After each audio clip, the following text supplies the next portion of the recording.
Become an accountant? Save the world. That's not an exaggeration. Criminologists classify most crimes into two categories, passion and greed, and crimes of greed always lead the list.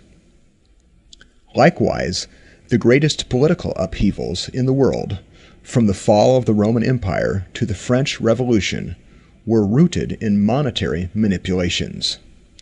We need good accountants to thwart these frauds. So, what makes a good accountant? Character plus competence.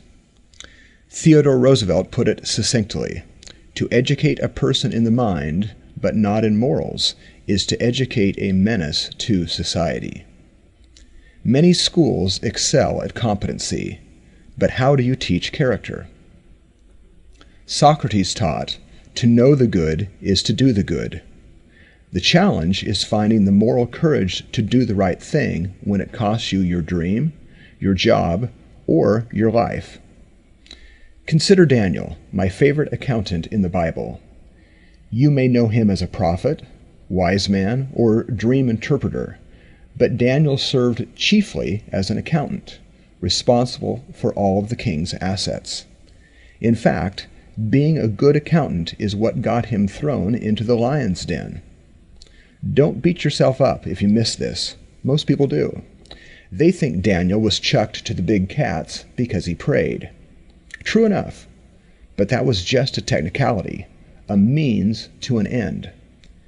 Daniel had so distinguished himself that King Darius of the Medes and Persians planned to promote him over the whole kingdom. In the political intrigue that followed, Darius' demoted officials went looking for dirt on Daniel to oust him. Much to their disappointment, they couldn't find any, because Daniel was trustworthy and neither corrupt nor negligent. He had character and competence. Stymied, they convinced King Darius to pass a law banning prayer to any man or god but him, then caught Daniel doing what he always did, praying to God. So in truth, they threw Daniel into the lion's den because he was a good accountant. Examining Daniel's life reveals two keys to obtaining the moral courage we need to do the right thing, regardless of the circumstances. First, Daniel found his courage in a right understanding of the sovereignty of God.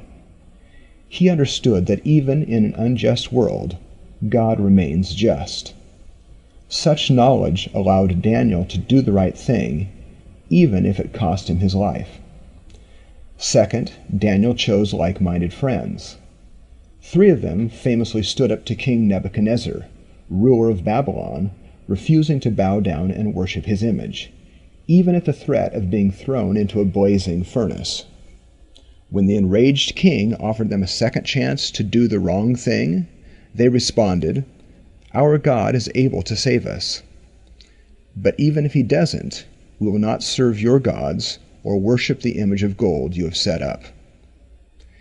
In both cases, when the kings saw the power of God to save, they changed their edict from "worship me only" to "worship Daniel's God only."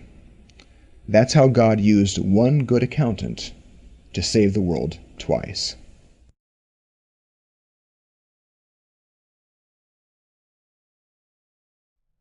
John Thornton is professor and chair of accounting ethics at Azusa Pacific University's Leung School of Accounting, where Christian character meets competence. Check out his latest book, Jesus' Terrible Financial Advice, from Moody Publishers at gettingrichright.com.